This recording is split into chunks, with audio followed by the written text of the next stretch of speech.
Inside Russia's Black Dolphin prison, where inmates never see the sun again. The guard who blinked. Sound fades in, the hollow echo of metal doors slamming, the squeal of boots on concrete. The camera pans slowly through a dim corridor lined with steel doors. If you've made it this far, you already know, in here, nothing moves without permission. So before we go deeper into this place, hit subscribe, because what happens next inside Black Dolphin isn't supposed to be seen. The silence that breaks men. By his 6th month inside, Sergei Volkov had stopped counting the days. He no longer looked at the walls, he listened to them. Every sound in Black Dolphin meant something, the double click of a latch, the metallic sigh of an elevator, the short bark of a guard's command echoing off concrete. In a place where no one was allowed to speak, silence was the language, and it told him everything he needed to know. But then, one night, something unusual happened. Around 3 a.m., during the regular flashlight sweep, the beam hesitated. It didn't move on. Instead, it lingered, directly on Volkov's face. The guard behind it didn't speak, but the hesitation was enough. In Black Dolphin, even a second of human uncertainty was an earthquake. The routine and the ruin. Volkov's life had become mechanical: wake up at 6 a.m., inspection, breakfast, cell cleaning, inspection again, brief exercise, inspection again, lunch, inspection again, lights never off. The sameness eroded everything. His memories of the outside world, his wife, his unit, the sounds of open air, had begun to blur. But that flashlight's pause stayed in his head. It meant one thing: someone on the other side of the door had seen him, not as prisoner 532A, but as a human being. And that was dangerous. In a place like Black Dolphin, empathy was contraband. The guard with the scar. 2 days later, during cell inspection, Volkov saw him again. A young guard, maybe 30, lean build, short hair, a thin scar along his right temple. His name tag read K. Mikhailov. Unlike the others, Mikhailov didn't bark orders. He spoke quietly, almost mechanically, but with a tone that didn't match the place. "Stand still," he said, voice calm. He looked around the cell, lifted the small stool, checked the sink, and before leaving, his eyes flicked back toward Volkov's face for a split second.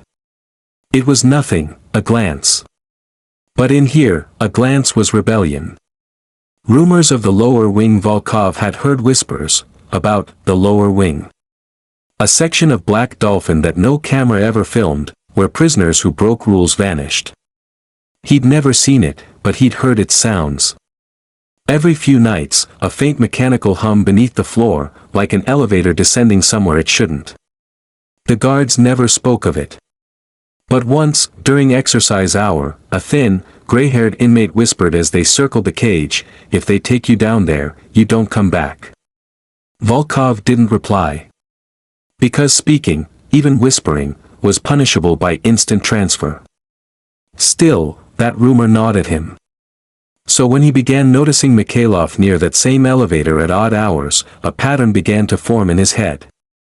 A glimpse behind the mask. One morning, during cell cleaning, Volkov's mop handle slipped and clattered onto the concrete.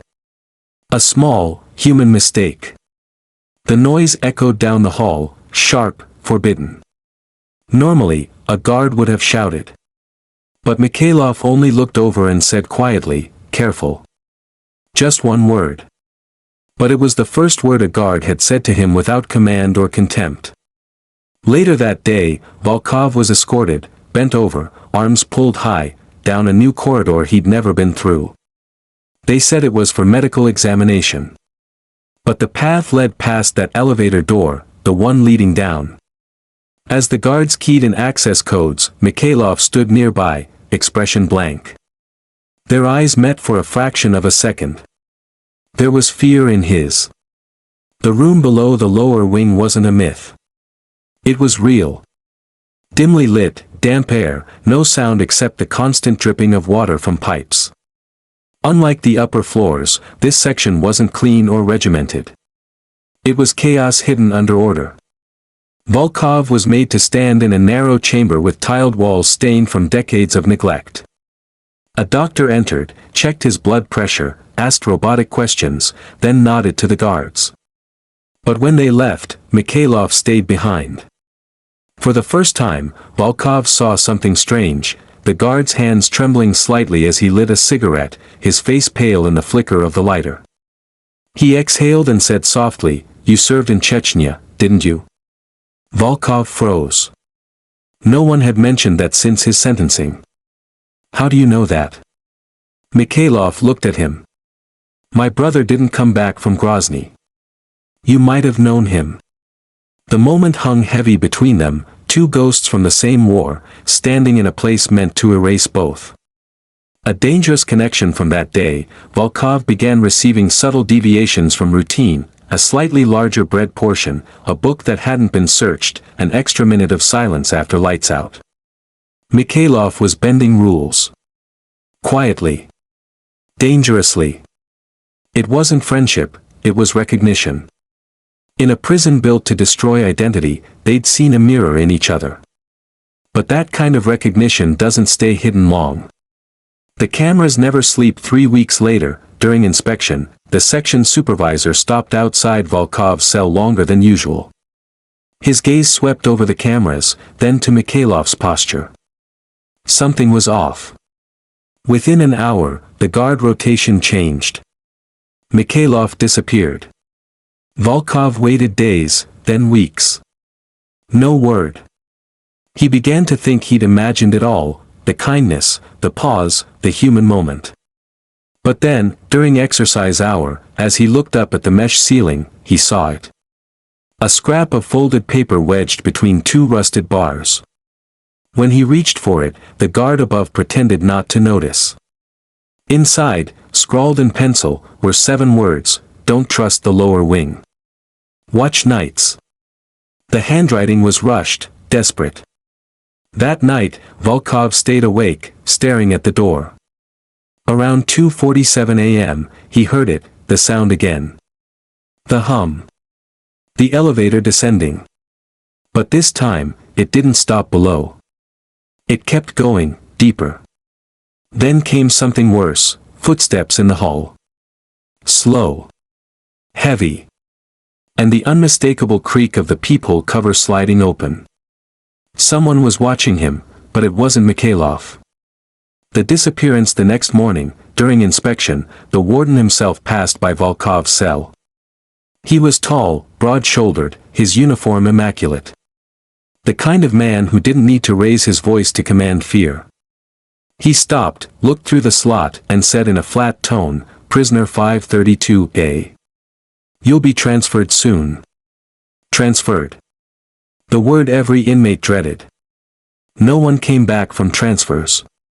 That night, the hum returned, louder. Volkov pressed his ear to the concrete and realized it wasn't just below. It was everywhere. A mechanical heartbeat pulsing through the foundations of Black Dolphin. And then he heard something else, a faint voice through the vent above his bed. They found him. The guard. Mikhailov. No more words. Just silence. The kind that swallows even the sound of breathing.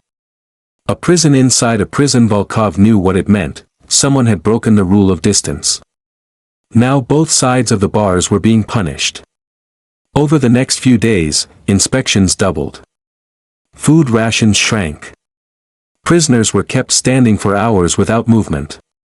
The lights grew dimmer, the hallways quieter.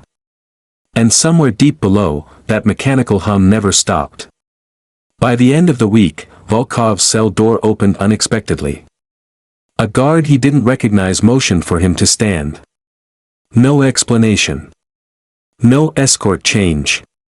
Just a single sentence, lower level. Now.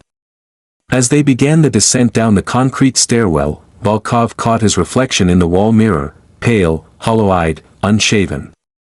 He looked less like a man and more like the prison itself. And for the first time, he wondered if the Black Dolphin wasn't just built to keep people in, but to feed on what was left of their souls. To be continued.